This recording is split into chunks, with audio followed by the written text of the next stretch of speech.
foresee Ilia Topuria coming up to welterweight, potentially winning the title and staying and just defending against welterweight? No. No, we don't No, see we that. don't. You know, and he just growing into the lightweight division, and so we don't see that. Of course, it would be just for what, to make a humongous fight for the company, a big fight for the company, and yeah, but the thing is just for that. It's for the entertainment purpose of that fight happening. But in that case, what does Islam have to gain from that? Islam just put the work in and grew into this division and went out there and dominated the current champion.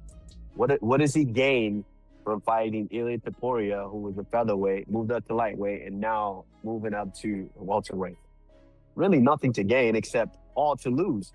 If something goes wrong and you lose, you lost to a featherweight.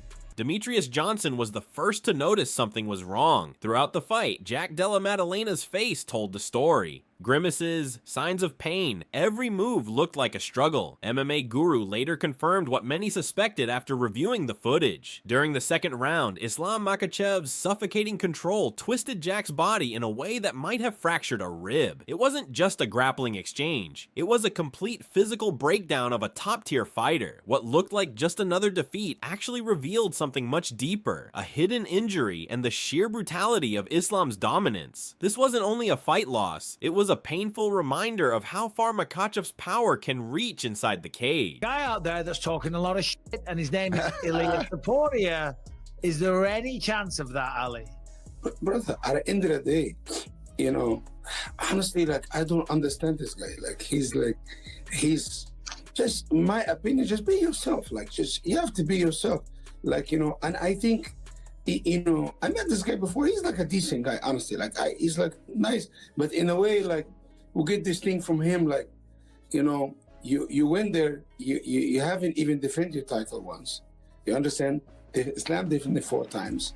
You know, have a couple fights. Islam will fight him. It's no problem. But in a way, why Islam? What Islam have benefit of beating Ilia Topuria? That expression of pain hit hard for everyone watching. Sheldon Nunes said it triggered a protective instinct in him, almost like he wanted to step in and help Jack Della Maddalena. Daniel Cormier agreed, saying it was tough to witness how emotionally and physically drained Jack looked, almost like a man broken inside. This wasn't just about losing a fight, it showed the human side of combat sports, the exhaustion, the sacrifice, and the toll that few people truly understand. Even the most seasoned fighters watching from outside felt the weight of what they were seeing. It was a raw, emotional moment that reminded everyone what these athletes risk every time they step into the octagon. You're gonna be in a cage 20 pounds less than Islam. You understand? Yeah. You know, and create your own legacy. Build your own self. You're young, you're hungry, you're good. You know, make your money, run your contract out and get a new contract. You understand? And fight Islam for big prize money. Let Islam do his thing, you do your thing, and after that you guys fight. But in a way, I feel he's taking a page out of Connor's book. When big fights on, get on Twitter and write, and you get attention. Earn your own attention. Live your own legacy. Don't live legacy of other people. Despite the painful scenes, Islam Makhachev's performance left everyone speechless. Arman Sarukian admitted he never expected the fight to be that one-sided.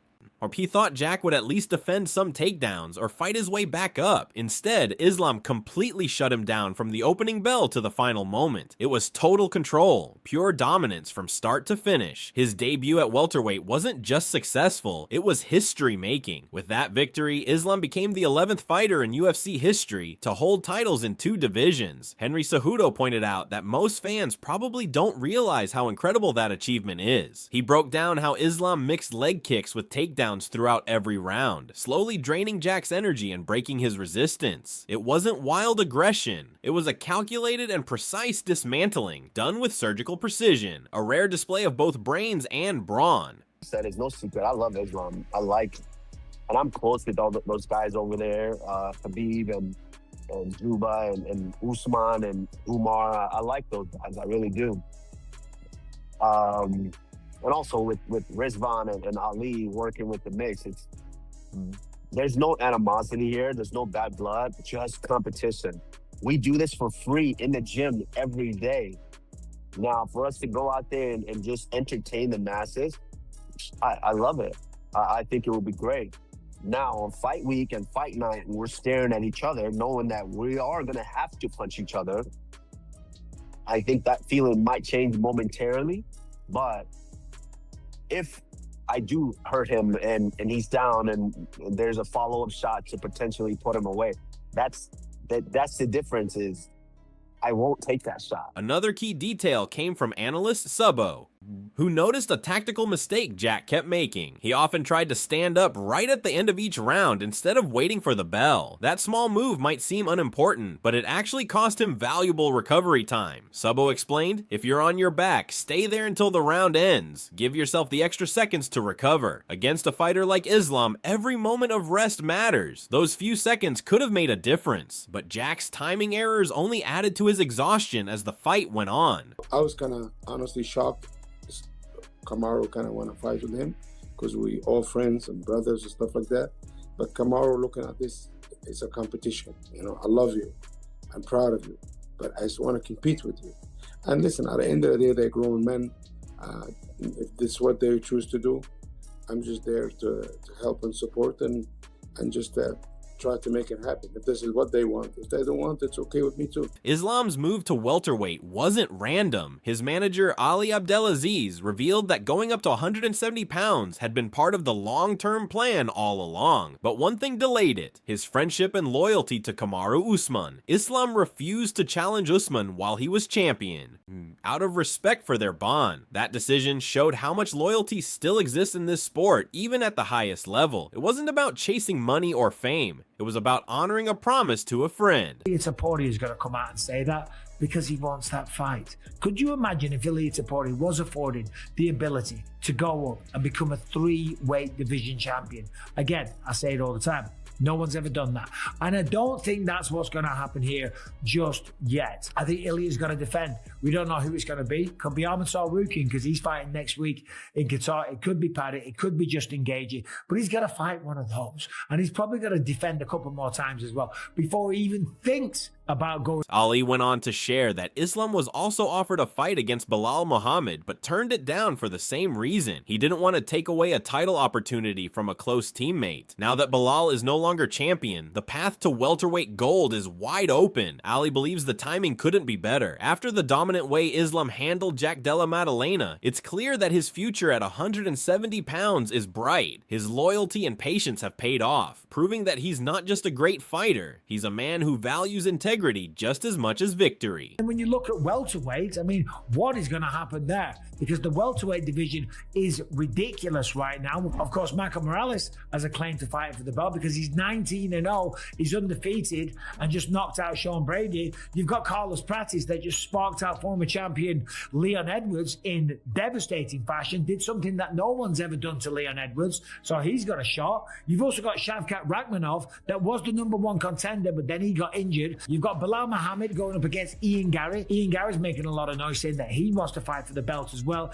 And then, of course, after all that, you've got Kamaru Usman, the Nigerian nightmare. So there is no shortage of opponents. Oh, you've also got Joaquin Buck. Interestingly, Kamaru Usman, the very man whose championship reign once delayed Islam's welterweight move, has now shown interest in facing him. Even Ali Abdelaziz admitted he was surprised by this because of their long friendship. But Usman made it clear that his intention isn't personal. He said, "I love Islam like a brother. I'm proud of him, but I want to compete." It's the ultimate display of respect between two elite athletes, friends who are willing to test themselves against each other purely for the love of competition. Ilia Topuria and Michael Morales be in the same weight class. Ilia Topuria taking on Islam Makhachev. Is it at 155 or is it at 170? It's unfair at 170. At no point in UFC history should Ilia Topuria and Michael Morales be in the same weight class. The difference would be too much. With Makhachev, it's not limbs, it's the back. When he's on top, you can see his back. Or maybe Ilia could, listen, doubting Ilia has become like a loser's profession. And maybe he'll get in Makhachev's head a little bit as well. JDM was kind of just sort of staying calm in the build-up. You know, someone will ask him a long-winded question and he'll go, "Yeah, we'll see." Usman elaborated on the idea, saying, "There's no bad blood here. No no drama. We already push each other hard in the gym. Now let's do it under the lights. He even added something extraordinary. If he ever hurt Islam badly in the fight, he wouldn't go in for the final punch. That's how deep their bond runs. In a sport built on rivalries and knockouts, this kind of respect is rare. Still, attention is now turned to who Islam might face next. Many fans want to see him fight Ilia Topuria, but most pros see it as a risky matchup with little reward for Islam, especially at 170 pounds. Even Usman himself said it wouldn't make much sense. Islam would risk his reputation with little to gain. Islam Makhachev's story isn't just about wins and belts. It's about loyalty, strategy, and the personal sacrifices behind every decision. From hidden injuries and tactical mistakes to brotherhoods and rivalries, his journey shows that the biggest battles often happen long before the cage door closes. What happens next could redefine his legacy as one of the most respected and dominant champions in UFC history.